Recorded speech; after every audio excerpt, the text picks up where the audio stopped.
Why do they want to ruin your life? I was working at a diner in a small town when I met a girl named Scarlett. When she first got the job as a server, I was blown away of how beautiful she was.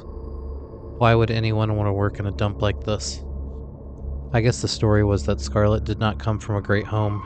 Her father left when she was 5 years old, and her mother slept around constantly, bringing strange men to the home. Scarlett would wake up and see strange men watching TV at her house, making their own food, and leaving clothes everywhere.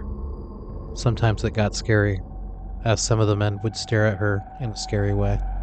She would tell her mother, but nothing was ever done. Scarlett got out of her mother's house as soon as she could, and the money she made from the diner would help pay for her apartment. I thought the story was so tough, and it made me like her even more. She was so kind, offering to help out anyone with their jobs. She cooked, cleaned, and served the customers. It was truly an amazing sight to see. As we had more shifts together, I was starting to secretly fall in love with her. She was perfect to me in every way, and I was feeling like I wanted to help her achieve her best. Not that she needed my help. I think she liked me too, but then again, she was just so kind to everyone. After a few months of working together, I heard her talking about her struggle to make the rent. She was doing everything right, not going out and just working extra shifts to get ahead. But with the inflated grocery and gas prices, she was having a hard time. I pitched the idea of us moving in together, and she smiled. I moved out of my parents' house and in with Scarlett. She had a 2-bedroom, so I had my own room. I did love the smell of hers, though. It smelled like lavender and peach. I was all moved in, but tried to keep my distance. I respected her and wanted to make sure she felt comfortable with me there. We continued to work our shifts at work, but we were now on the same shift and carpooling. We put our money together and were able to easily pay the bills with money left over. Everything was great. If this is what it's like to move out of your parents' house and have freedom, it was great. It was only possible, though, with a solid roommate. One night, on one of our off days, we were watching Netflix and having some drinks. Scarlett had always been pretty reserved, but she suddenly looked at me for longer than normal while we were sitting up on the couch. She started rubbing my leg. I'm a guy, so the wind gets me excited. She leaned over to kiss me. In the back of my mind, I did not want to ruin a good thing with my friend. But on the other hand, I was in love with her and had not let her in on my secret. She took me to the bed, and we did the deed. When we were done, we looked at each other while lying in bed. We promised that we wouldn't make it weird after that. However, that's when things took a turn for the worse. So one night, we were doing the night shift, and I had a table of drunk girls that just got back from going out. They were all very attractive, but I tried to keep it professional. I did make conversation, but tried to keep it related to food and drinks. Somehow, though, I found myself in a long conversation with one of the beautiful women, asking me about myself. The feeling of flattery made me turn a light shade of red, and that's when I saw Scarlett in the corner of my eye. She looked irritated. I took her to the side of the stockroom and told her I was just trying to do my job. No matter what I said, though, she looked pissed. I went back out and tried to get through the shift without doing something else. On the ride home, I apologized again, but got no response. To be honest, I didn't really think I did anything wrong, but felt the need to reassure her that I was okay to trust, given her background. We got home, and it was silent. Not knowing what to do, I just went to bed. I was woken up in the middle of the night and smelled the scent of lavender and peach. Scarlett had crawled into bed with me and was cuddling. She started kissing me, and we had sex again. When I woke up, I thought everything was okay again. We were having breakfast, and there was a knock at the door. It was an attractive girl looking for another girl named Beth. Probably someone else that used to live here. Scarlett suddenly got really angry and yelled at the girl that Beth doesn't live here. She slammed the door in the girl's face and then looked right at me. Who was that? Surprised, I said, "I don't know." She said, "Don't lie to me." I told her, "I swear I have no idea." She said she was looking for some girl named Beth. Scarlett was accusing me of knowing that girl, like she had come to see me. This was just not possible. Scarlett and I were always together. We always had the same shifts, went shopping together, and spent time together on our off time. Scarlett was making it up, but I didn't want to tell her that. She was the most jealous person I have ever met, and it was all in her head. I was starting to get pretty scared. The last straw for me was when my sister came to see me one night during a shift. Sadly, my sister is attractive too, but not to me, obviously. That's what I heard from other people. To Scarlett, though, she might as well have been Scarlett Johansson. As my sister and I were talking, Scarlett went into freak out 1000% mode. She started yelling at me and my sister in front of the entire store, accusing me of cheating on her with a slut. I tried to explain that it was my sister, but it was no use. She started throwing chairs out of the way to get to my sister, and I stood right in her way. I told her, "It's over," and I was moving out. She suddenly stopped her rampage and collapsed on the floor. She was crying uncontrollably. I left the diner with my sister and went straight to my apartment. My sister and I packed up the stuff and got out of there before Scarlett could get back. I moved back in with my parents and quit my job. My sister and I explained what happened to my parents, and they were happy that we were okay. I'm not sure what happened to Scarlett, but I didn't look back. I had enough and didn't want to see her again. If you have a partner that doesn't treat you well, most of the time it isn't you, it's them.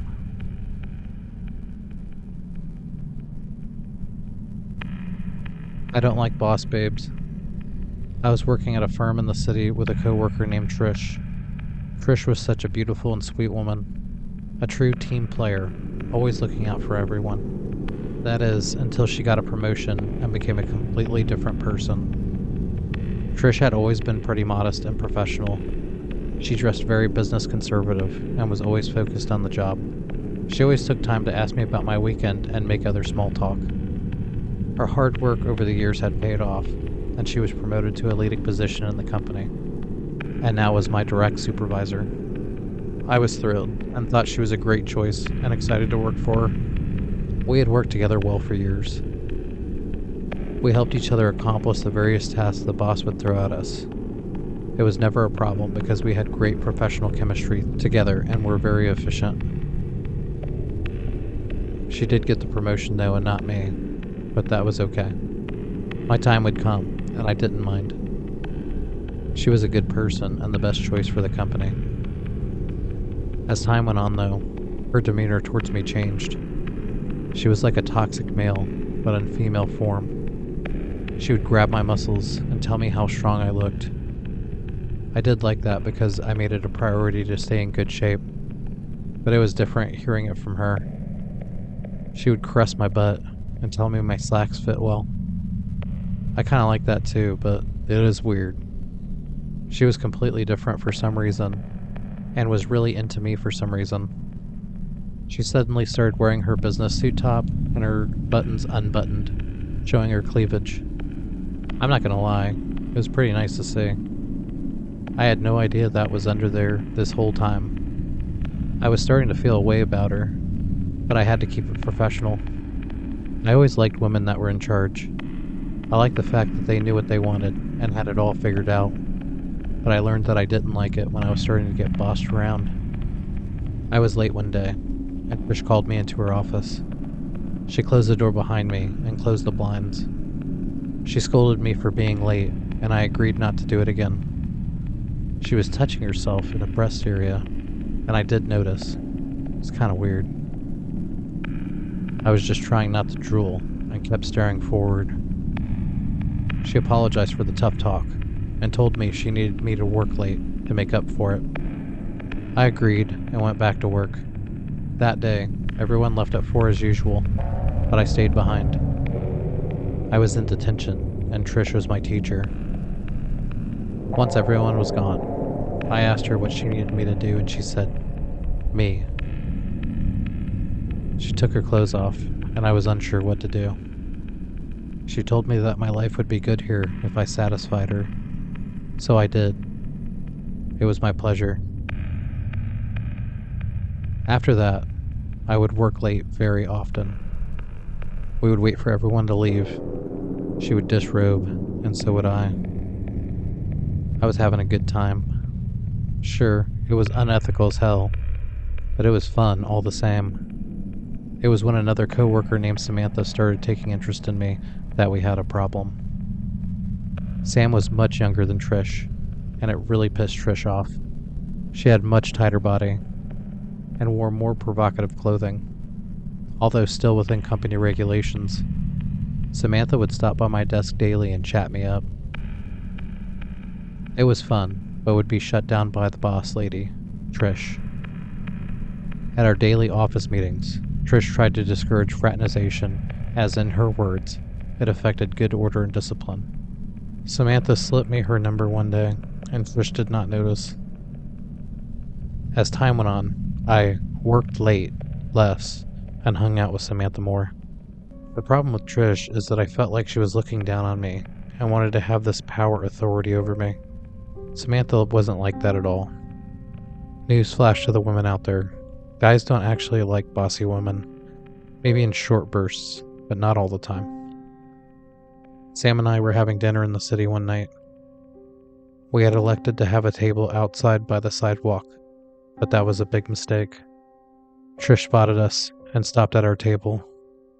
"Oh, look what we have here," Trish said. I knew I was busted, but I felt bad for getting Sam into the situation. Trish had said no fraternization, but Sam came back immediately with, "That's not in the company policy, and you know it." Trish looked visibly upset, and her eyes watered. She walked away, and that was it.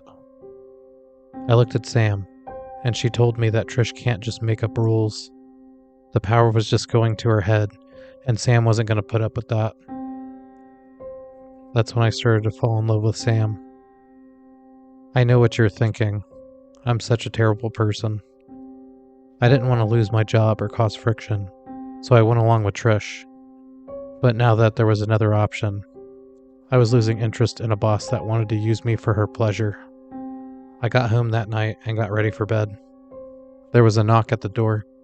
I answered the door and took a knife immediately to the chest. The person that stabbed me wore all black and a black mask. After stabbing me, they ran away just as quickly as they showed up. I got stabbed, but I was okay enough to call an ambulance. I was taken to the hospital. At the hospital, the police showed up and questioned me. I told them what happened. They said there was nothing they could do because there was no evidence at all. They just told me to be careful and not answer the door. They weren't able to do much about it. They told me there was an uptick in violent crimes in that area, but the DA wasn't prosecuting people like they did in the past, so I would just have to protect myself. Naturally, I was late to work the next day since I was at the hospital, and Trish refused to let me have the day off. When I showed up late, Trish had called me into her office. She told me I had to make up for being late.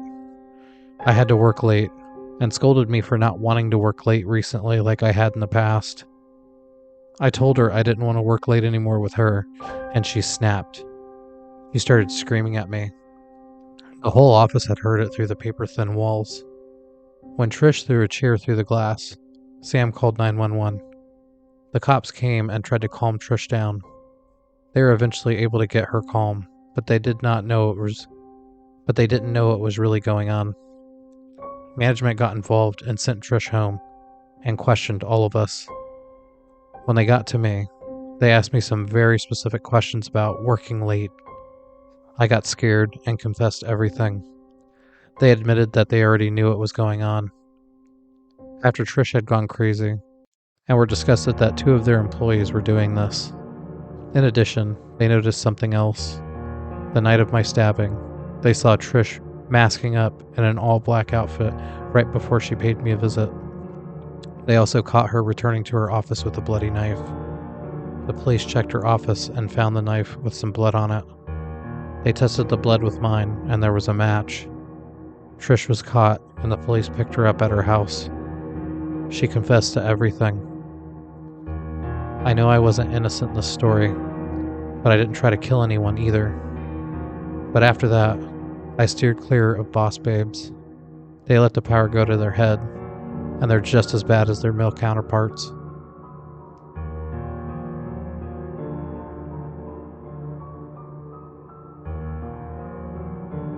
I like the idea of a trad wife, a traditional wife that cooks and cleans, that takes care of you. But I think I messed up somehow. I was dating a girl named Yuki. She was from Japan and had been living in the States since college, where we met as friends. Now that college was over, we both elected to stay in our college city for work. We had met again recently and hit it off. I had thought in college that she was the most gorgeous woman I had ever met, but I figured she was out of my league. I guess now that I was making a lot of money, I would be under consideration now. We had been dating a while and it was perfect. She was always there for me, and I loved the attention from her. I decided that I wanted her to move in with me. However, that's where things took a turn for the worse. She would cook and clean. I would try to do the dishes or vacuum, and she wouldn't allow me. I thought it wasn't fair to her because we were both working, but for some reason, she didn't want to hear it. It was great at first, but soon it became a problem. She would not hang out with me, but would continuously work. She would have dinner ready for me when I got home, and would call me as soon as it was 4. She knew when I got off, and would call me right on time every single time. She would open the door for me when I pulled in the driveway as well. When we were done eating dinner, she would do the dishes and clean the kitchen. She would rub my feet and listen to how my day was. I asked about hers, but she kept it short. I wanted to know more about her, but all she wanted to do was talk about me more. She would then make me a bath and invite me in. She would wash my body and then take care of my needs. We would then go to the freshly made bed, and she would take care of my needs once again. I don't know what I did to get so lucky, but I've hit the jackpot. The routine was happening for a while, and life was good. I just wish there was more I could have done for her, but she refused every advance I ever made to do things for her. There wasn't a problem, until there was. I got a call from an old friend of mine one day. He was in town and wanted to have some drinks. When I told Yuki my friend was in town, she sounded disappointed that we couldn't do our usual routine, which I loved. I told her I couldn't just blow my friend off, and I invited her to come with us. She declined though. I hung out with my friend for a while and got back home around 10. Yuki was in bed already. When I got home, Yuki wasn't around. I checked the bedroom, and she was already in bed. I reached over to give her a hug and a kiss, but she wouldn't look at me. Was it really such a big deal that I went out with my friend? She was so good to me, but am I supposed to just tell my friend I can't see him? Or am I just never supposed to go out? We had breakfast the next day, and things seemed fine. Over the next few weeks, though, I did notice her grip on my everyday life was getting tighter. She would complain when I got home late because of traffic. That's not something I can control. If I checked something on my phone and she was around, she would get visibly upset at me. If I went to the bathroom, because I had to, go poop, she would knock on the door a few times to see if I was almost done. All the attention I was getting was nice at first, except for the bathroom, obviously. But this was getting bothersome. One day, my boss forced me to stay late. Yuki was not happy. She yelled at me in Japanese and hung up. She never yelled at me. I didn't really know what to do, so I just went back to work. One day, my boss forced me to stay late. I was still at work and I told Yuki. She was not happy. She yelled at me in Japanese on the phone and hung up. I really didn't know what to do, so I just went back to work. When I got home, there was food waiting for me at the table, but no Yuki. I sat down to eat. When I tasted the first bite, though, something was wrong with the food. It had a chemical taste. I spit it out and grew concerned. I went to find Yuki to tell her about the food. Maybe there was some kind of mistake. She was lying in the bed. I gently shook her, and there was no response. I shook her more aggressively a second time, and still no response. I turned her over and saw her eyes rolled in the back of her head. She was dead. There was a note beside the bed. She had confessed to having obsessive feelings about me that she couldn't control, and decided to end it for both of us. She said she didn't want me with anyone else. The police came and confirmed what I had feared. The food at the table was poisoned. A healthy relationship requires give and take from both parties. If there's contributions only from one side, there could eventually be a bigger problem.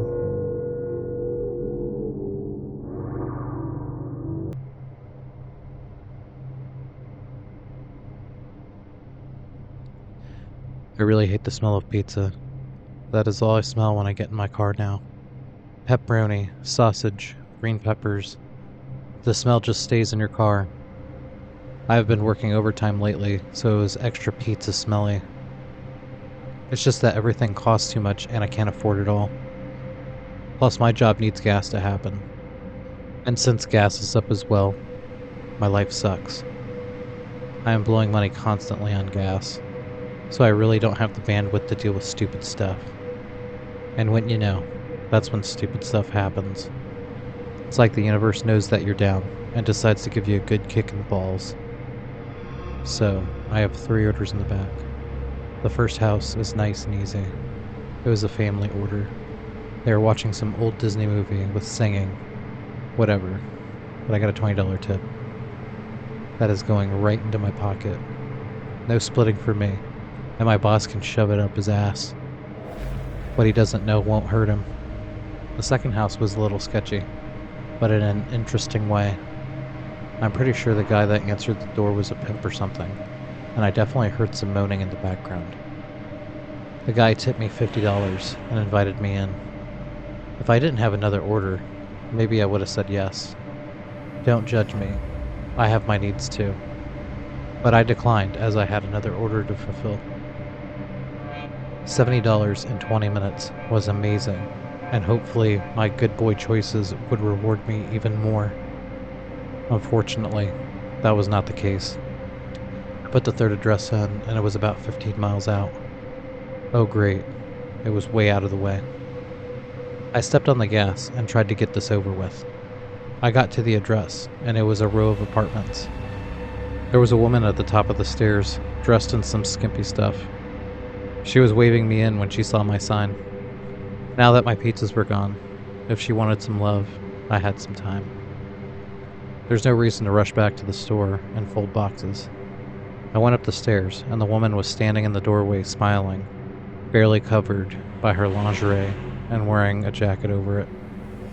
I couldn't contain my excitement, really.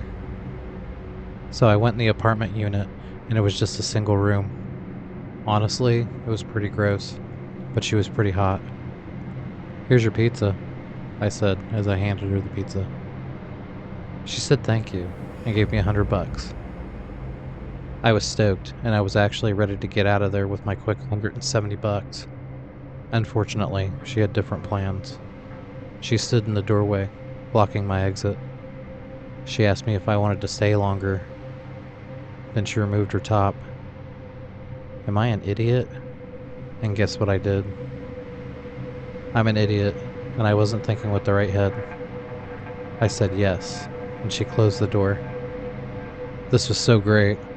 The perfect end to a great night.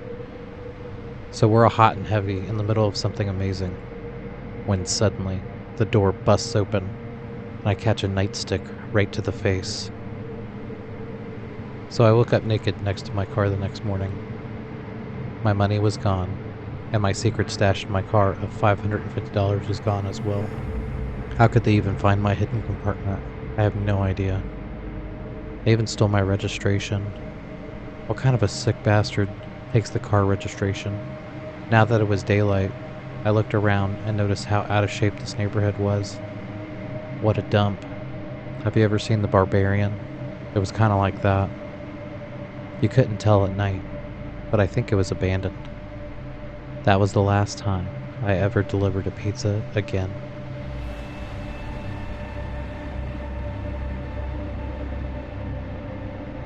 I was delivering some hot pies to all the hungry people of the land.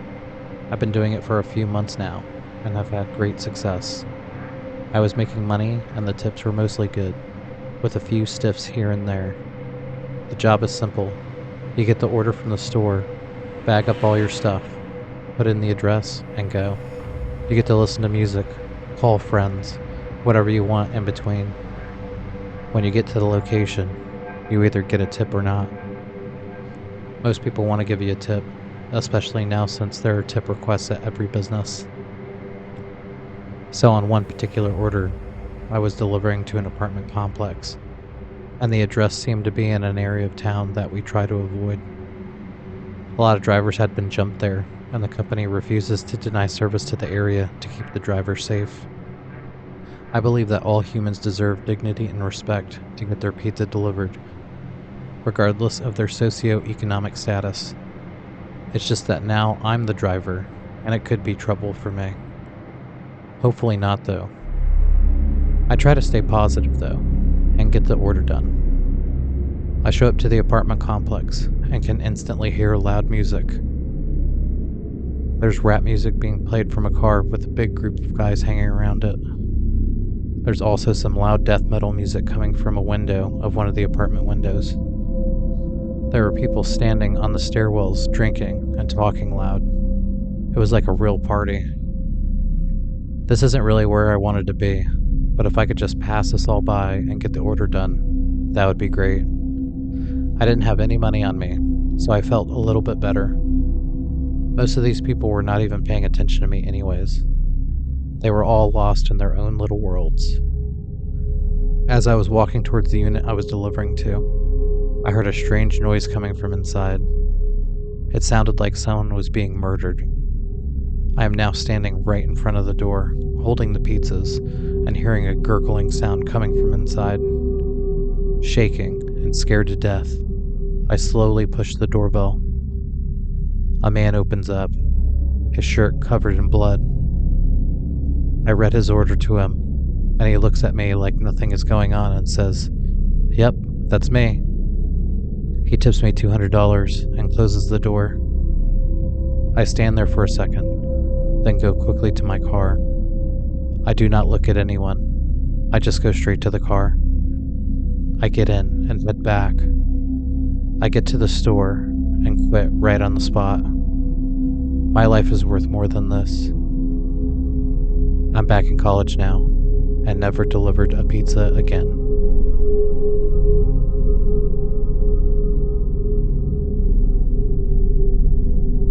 I was out for a delivery in a small town. There were a bunch of woods everywhere, so it was not uncommon to get a pin delivery in the woods. As long as they prepaid their order and tip, it was all good. Plus the tips in these parties in the woods were pretty awesome as well, and you would know what you're getting into before you even left the store. So naturally, everyone was jumping on these good deals. So when there was one of these orders for 10 pizzas, I jumped on it immediately. It did take a minute to get the order together, but once I got everything in order, I was off to the coordinates for delivery. I put my pin in the GPS and drove over there. The order was a 30-minute drive, so I put some news on while I went over there. Coincidentally, there was a story that gave me the chills, and it was the worst story I could have heard in this current situation.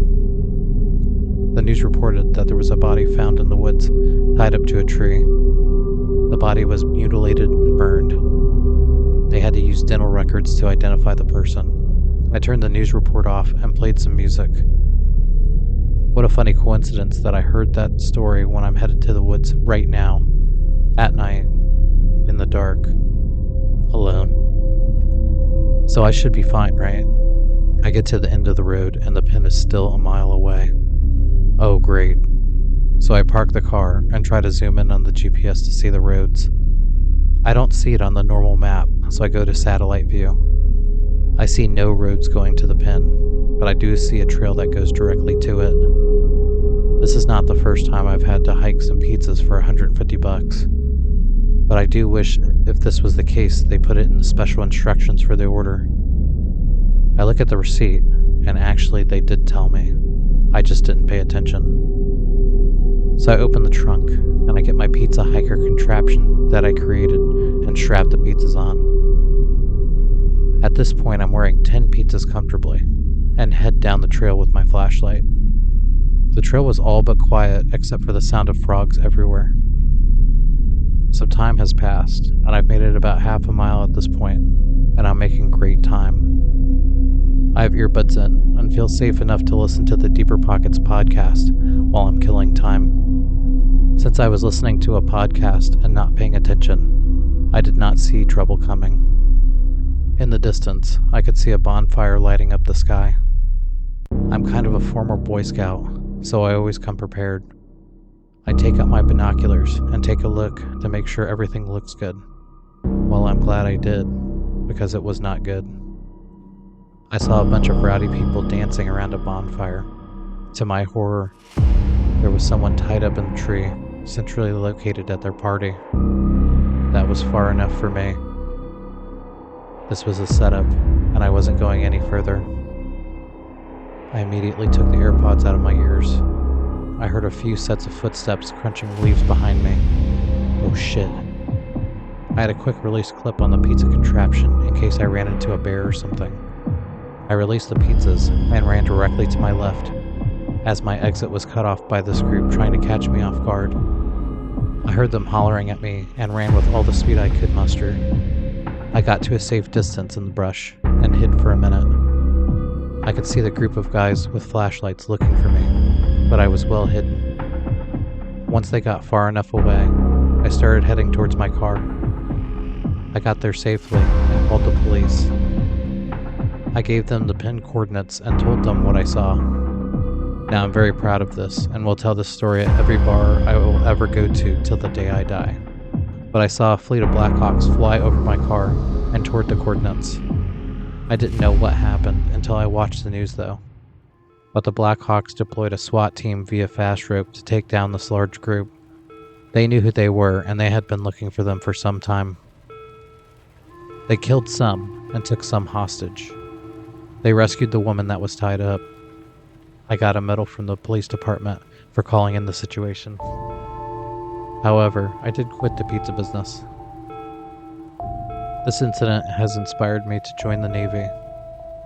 I am now a helicopter crew chief at a Navy squadron.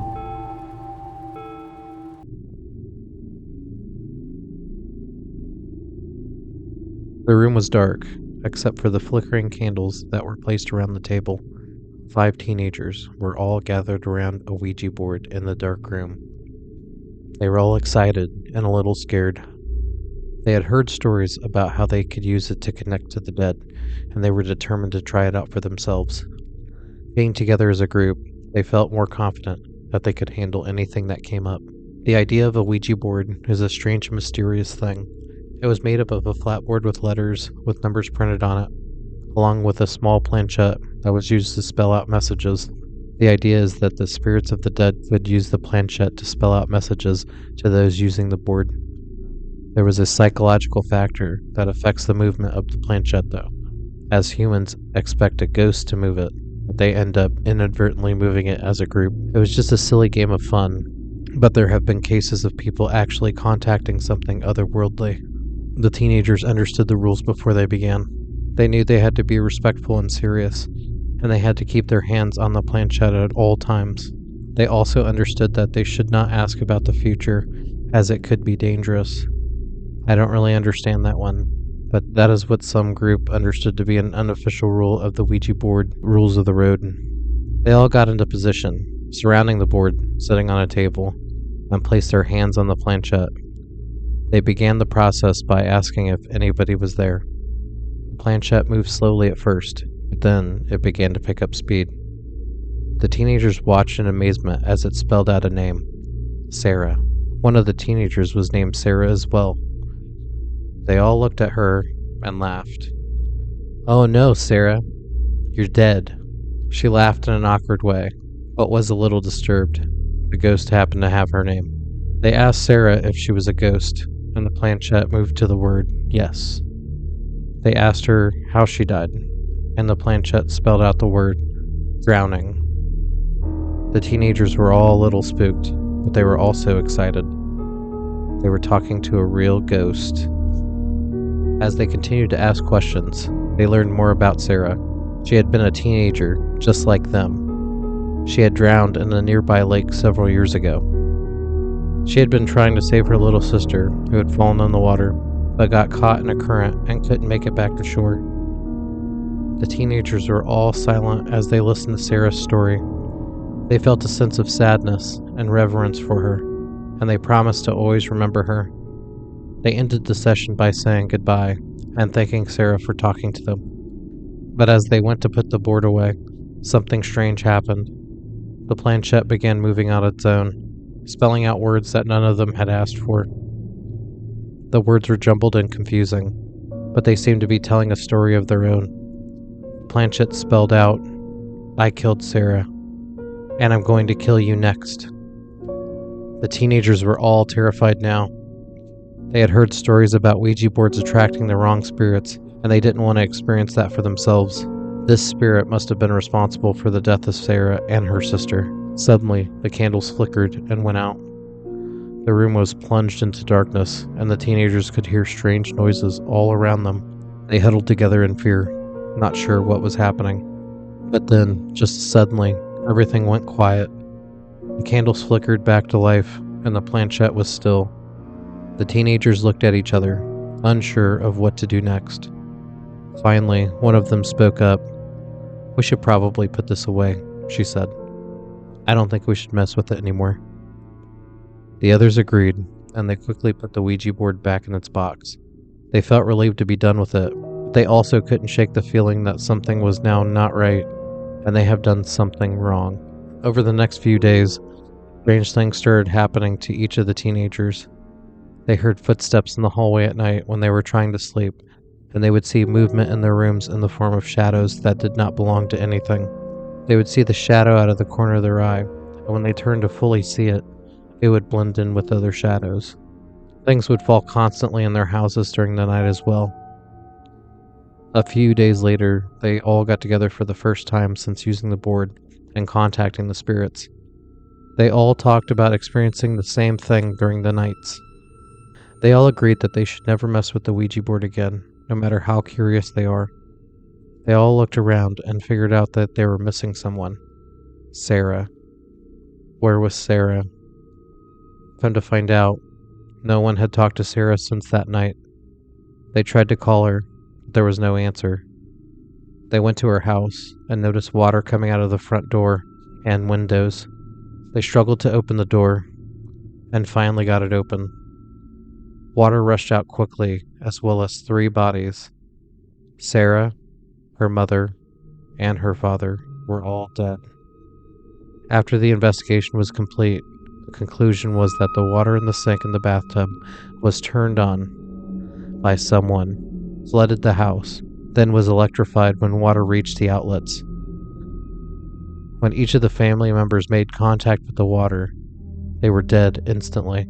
The paranormal activity stopped after that, and the friends all mourned the loss of a good friend. Mess with Ouija boards at your own risk. They can be a gateway for something you don't want.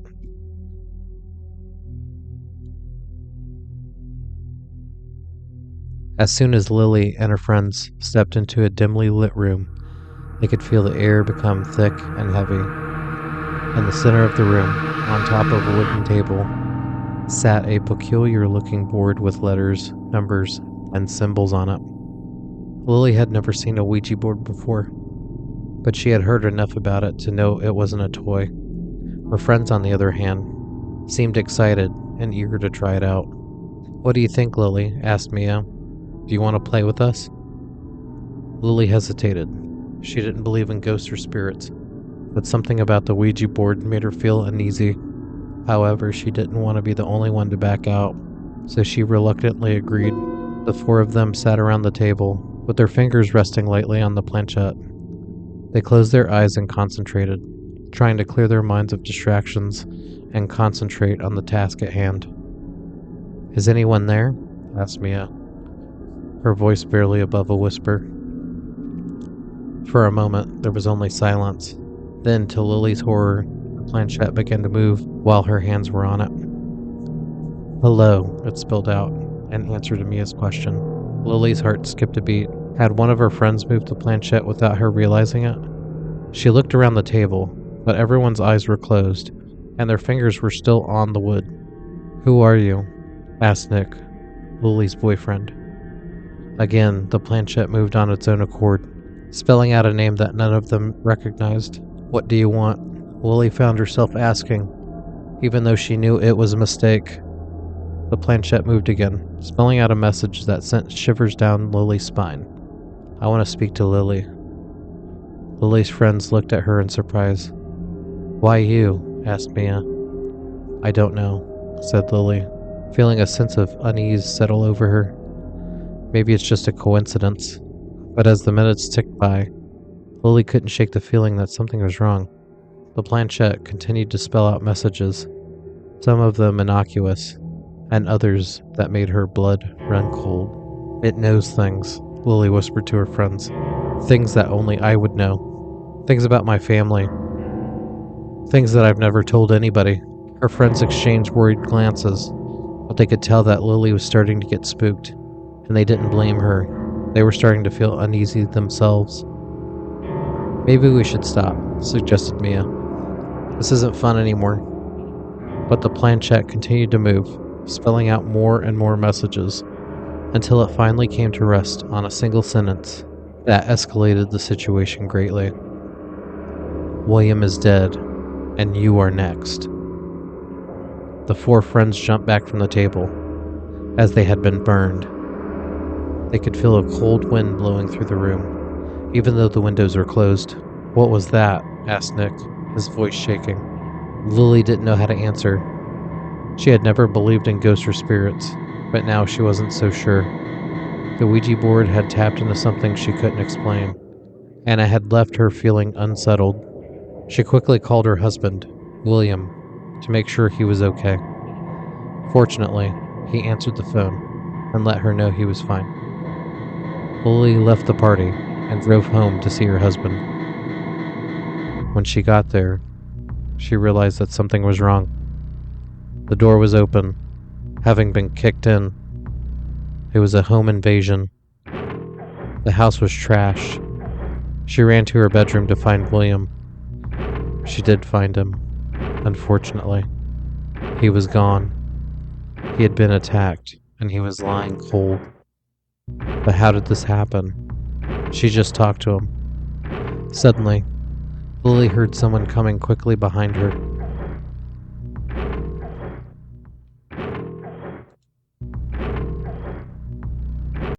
As the sun set on a quiet autumn evening, four friends gathered in a dimly lit room. They were eager to try out the Ouija board they had purchased earlier that day.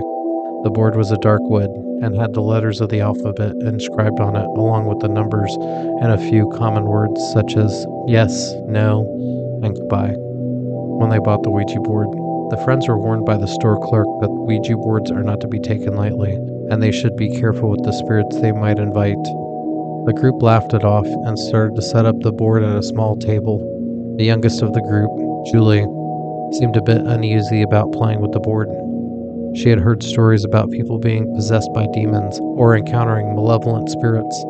However, her friends convinced her that it was just a game and that they would be in control of the spirits. As they placed their hand on the planchette, they began to ask questions. At first, the answers were simple and seemed to be random letters or numbers. As they continued to ask more questions, the answers became more specific and sometimes downright eerie. The group asked who was communicating with them, and the planchette spelled out the name, Samuel. They asked Samuel if he was a good spirit, and the planchette moved to yes. They asked more questions, and Samuel revealed that he had been a soldier during the American Civil War and had died in battle. The group became more engrossed in the conversation with Samuel and started to ask more personal questions. Suddenly, the planchette started moving rapidly, and the group realized that they had lost control of the board. The room became cold and dark, and the group felt a presence in the room that wasn't there before. They heard strange noises and whispers that seemed to be coming from all directions. Julie started to cry, begging the others to stop the game. The planchette continued to move, on its own now. Suddenly, the board flew off the table and the planchette shattered into several pieces. The room had become silent, and the group was too afraid to speak. They quickly gathered their belongings and left the room, vowing never to play with Ouija boards again. Days turned to weeks, and during that time, the group noticed strange occurrences around them. Julie claimed that she saw a dark figure lurking outside of her window at night. Another friend reported that he had nightmares about demons and spirits. The group realized that they had opened a portal to the other side, but now they were being haunted by the spirits that they had summoned. They tried everything they could to rid themselves of the spirits, but nothing seemed to work. They sought the help of a psychic medium, who performed a cleansing ritual on all the friends. After that, the spirits seemed to have gone. The group was forever changed by the encounter with the Ouija board. They realized that they had taken something very powerful for granted and had paid the price for it. Years later, the group decided to revisit the old room where they had played the Ouija board. They found the room empty, but they could still feel a presence there. They decided to perform another cleansing ritual and made peace with the spirits that they had summoned. They realized that a Ouija board is not just a game, but a powerful tool to connect us to the other side. It isn't something to be taken lightly, but something to be respected and used with great care. From that day on, they vowed never to play with the Ouija board again, and they would always remember the lesson that they had learned. If you're at Walmart and you see a Ouija board, don't get it. Get Monopoly instead.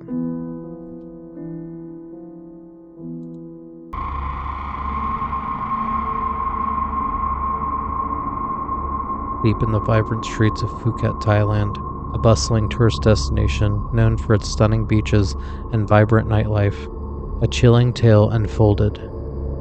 Emma, a young traveler filled with wanderlust, found herself entangled in a web of danger she could never have imagined.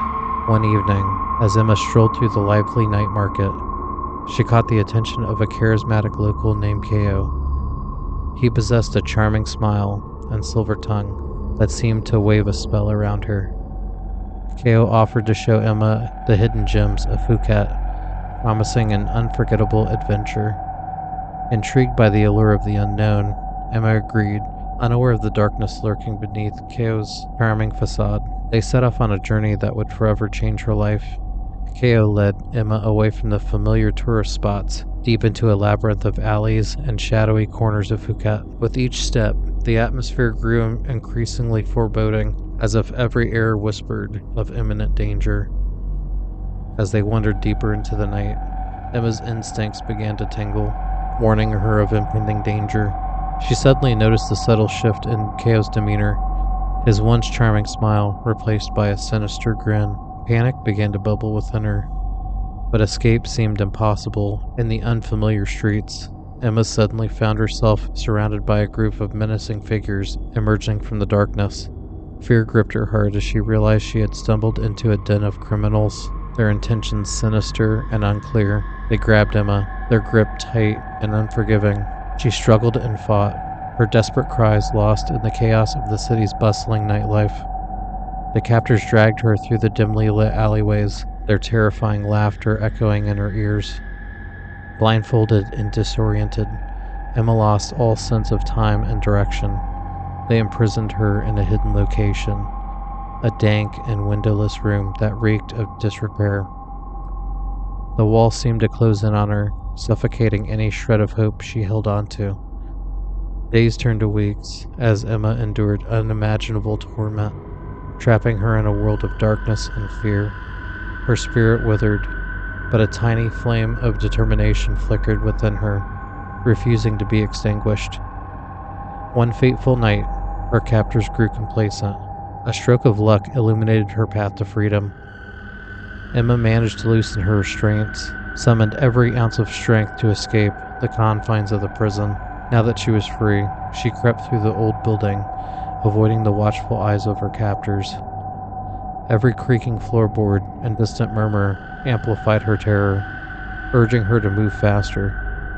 She could taste the sweet air of liberation on the tip of her tongue. Finally, she burst through a door and found herself outside. The cool night air, a balm to her tormented soul. Emma ran through the dimly lit streets, fueled by a determination born out of survival. Through sheer luck and kindness of a stranger, Emma found her way to safety. The local authorities were alerted, launching a thorough investigation to dismantle the criminal network responsible for her abduction. Although Emma emerged physically scarred and emotionally broken, her story became a stark reminder of the darkness that can lurk beneath the surface of even the most idyllic places. Her tale serves as a cautionary reminder to travelers, urging them to remain vigilant and aware, even in the most enchanting corners of the world. When meeting somebody in a strange place, be careful. They could be leading you into a trap.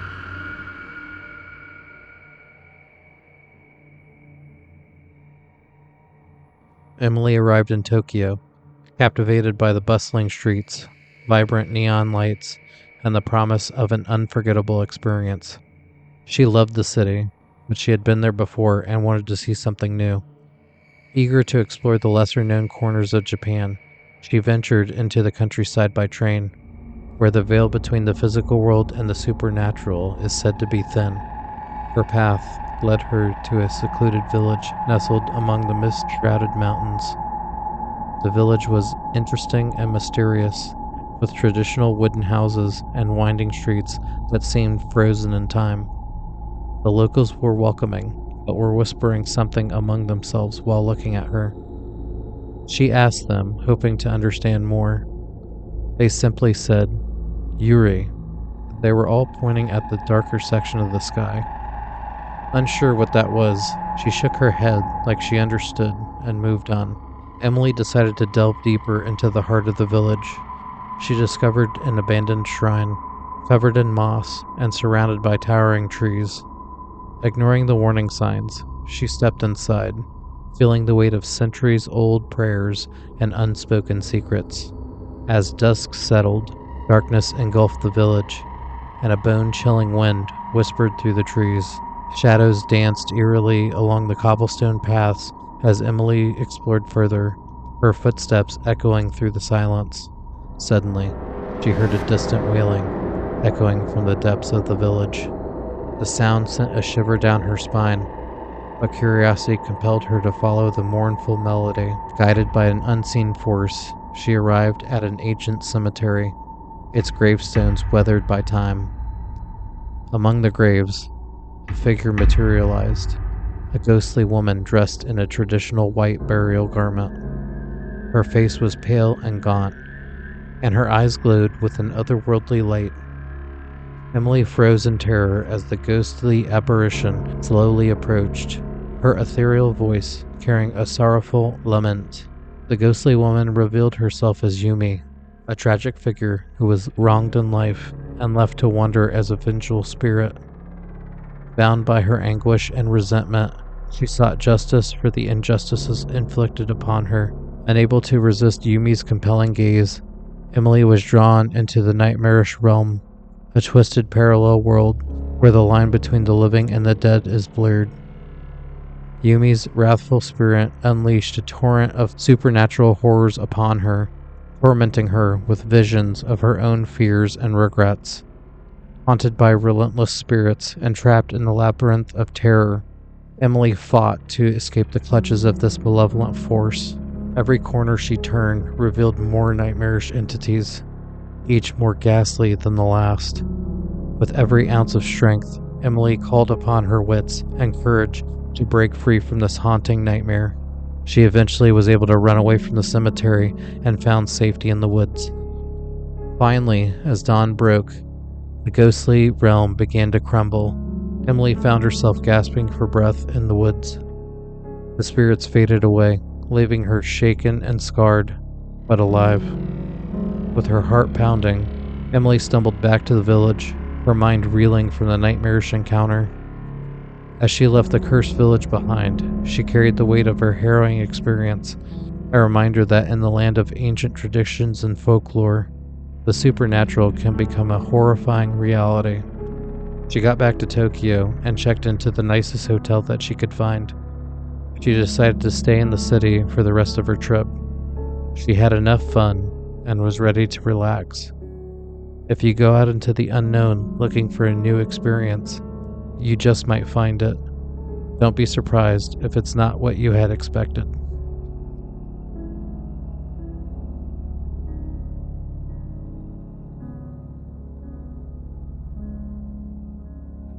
In the land of vibrant traditions and ancient folklore, Korea is no stranger to chilling tales that send shivers down the spines of those who dare to listen. Deep within its landscapes and bustling cities lies a haunting travel story that'll make your blood run cold. Sarah is an adventurous traveler, with her sights set on exploring the mysteries of Korea. Eager to explore its rich history and immerse herself in the culture, she arrived in Seoul, a bustling capital city. One gloomy evening, as twilight cast long shadows over the city, Sarah embarked on a journey to the infamous Gyeongbokgung Palace. The palace, steeped in legends and secrets, stood as a silent witness to centuries of royal intrigue and tragic stories. As Sarah wandered through the palace grounds, an eerie silence enveloped the air, accentuated by the distant rustle of leaves. Flickering lanterns cast a soft glow, illuminating the ancient structures and stone walkways, creating a surreal atmosphere. Lost in the palace's labyrinth halls, Sarah stumbled upon a hidden doorway. Drawn by an unseen force, she cautiously stepped through, her footsteps echoing in the darkness. Unbeknownst to her, she had entered a realm that was shared between the living and the dead. Suddenly, the air grew heavy with an oppressive energy as a ghostly figure materialized before her. It was the spirit of a vengeful queen, whose tragic fate tethered her to the place in an eternal state of unrest. Her eyes gleamed with fury and despair, her haunting form exuding an icy chill. Terrified, Sarah found herself trapped in the grip of the ghostly queen's vengeful power. The palace's once majestic halls transformed into a nightmarish maze, shifting and changing around her. The corridor seemed to stretch indefinitely, leading her further into the realm of darkness. Whispers filled the air, voices from long-gone eras, pleading and mournful. Shadows danced and contorted, taking sinister forms that taunted Sarah's sanity. She raced through the never-ending corridors, her heart pounding in her chest, desperate to escape the clutches of a vengeful queen. As Sarah entered the brink of exhaustion, a glimmer of hope appeared in the distance, a small ray of light piercing through the darkness. She summoned her last reserves of strength and sprinted towards it, breaking free from the maze of nightmares. Gasping for breath, Sarah stumbled back into the familiar courtyard of Gyeongbokgung Palace. The ghostly apparition and the haunting corridors had vanished, leaving behind only a lingering sense of dread. She emerged from the experience forever changed, haunted by the encounter with the vengeful queen. The chilling whispers and malevolent presence would forever remind her of the thin veil that separates the living from the restless spirits that dwell in the shadows. As Sarah left Korea, she carried with her a newfound respect for the unseen forces that shape the country's history. Her story serves as a warning for those interested in diving too deeply into the mysteries of an enchanted land where the supernatural and the mundane coexist, waiting to ensnare unsuspecting travelers.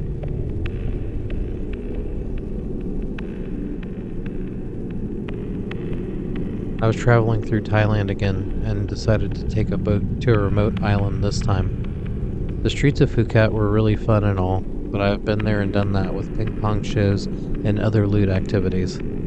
I wanted to try something different. I met up with a group of adventurous friends I met on a local Thai social app. They were all nature enthusiasts and shared a deep love for exploring uncharted territories. One sunny morning, while sipping coconut water on the pristine Patong beach, one of them stumbled upon a weathered map that piqued all of our curiosity. The map depicted a remote island nestled far off the coast of Phuket, shrouded in mystery and untouched by the usual tourist influx. Intrigued by the prospect of uncovering hidden treasures and experiencing the untouched beauty of the island, we decided to embark on an unforgettable boat trip. The next morning, we rented a dirty wooden boat from a local fisherman named Mr. Chai. With his weather-beaten face and twinkling eyes, Mr. Chai shared his tales of mystical sea creatures and hidden caves that lay en route to the island. I, who had always been fascinated by folklore, hung on to every word, eager to experience an adventure. As the boat set sail, the azure waters of the Andaman Sea glistened under the tropical sun. The salty breeze kissed our cheeks, filling our lungs with the fresh scent of the ocean. Our excitement grew with each passing wave as we left the bustling shores of Phuket behind and ventured into the unknown. The journey was not without its challenges. We encountered unpredictable weather, battling fierce winds and choppy seas, but we were determined and persevered. The boat rocked and swayed, carrying us closer to our destination to explore.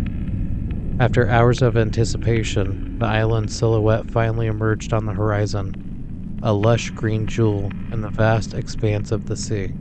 As we approached, the boat slowed, navigating through the narrow channel between the towering limestone cliffs that seemed to guard the island's secrets. The moment we stepped off the island's untouched shores, a sense of tranquility washed over all of us. The group I had met on the app were seasoned in this sort of thing. They were even taken aback by the beauty of this island. A dense tropical forest welcomed us, and the vibrant colors of exotic flowers danced in the sunlight. We hiked through the lush foliage, discovering hidden waterfalls and sparkling streams that refreshed our weary souls. This is exactly what I was looking for in my life. I have found paradise. As the day drew to a close, we found ourselves on a secluded beach, surrounded by golden sands and crystal clear waters. With the evening sky ablaze in hues of orange and purple, we built a bonfire and shared stories, our laughter muffled with the sound of waves crashing against the shore. Nightfall revealed a spectacle that we could have never imagined. The starry sky stretched overhead, illuminating the island in celestial glow. Bioluminescent plankton, like tiny specks of stardust, glowed in the water, creating a mesmerizing display of nature's wonders. Everything was so amazing and perfect until something unsettling happened. We all heard a mysterious noise in the distance. It sounded like a voice yelling for help. We all looked at each other with disbelief. Was someone else out here? We heard the voice again. Was this real? Suddenly we realized we were not alone as we thought we were. The voice continued to scream out for help. It would say, "Help me," and "Please." Whoever it was, they appeared to say the similar, if not exactly the same phrases. We were not sure at the time, but it's something we realized later on. We all decided we must investigate what's going on. Is someone else really on the island with us? How did they get here? Is someone holding them against their will? What have we accidentally found while trying to find peace? We all prepared for the worst, grabbing flashlights and knives. We headed towards the sound. As we got away from the camp, the darkness grew greater and greater. Eventually, the only light around us was coming from our flashlights. Everything else was completely dark except for the bonfire located right behind us. The voice was pleading with us to help, and it was getting louder and louder. We must be getting close. We got where the voice was coming from exactly, and we saw something unexpected. We all froze in fear as our flashlight was trained on a woman. But it was no ordinary woman. There was something really, really wrong. The woman didn't have a head, and her guts were hanging out of her stomach. I've never been more scared in my entire life. Terrified, We ran as fast as possible to the fire in the distance. As we were running from the terror that we had seen, we heard something fly through the darkness. We were all running as fast as we could, back to safety. We got back to the base camp, grabbed all of our stuff, and ran for the boat. We got in and set sail back to Phuket. It was dark, but we had to take our chances. When we got back the next morning, we told Mr. Chai about what we had experienced. He looked concerned, but not surprised. The creature that we saw was called a Kraus. The Kraus is a female ghost known for its terrifying appearance.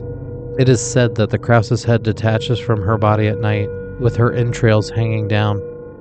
The Kraus flies through the darkness, searching for blood and flesh to sustain itself. Legends claim that it's the spirit of a woman who practiced dark magic. We had escaped the Kraus with our lives. When exploring new areas of the world, reconsider land masses that are untouched by civilization. There might be a reason that no one lives there.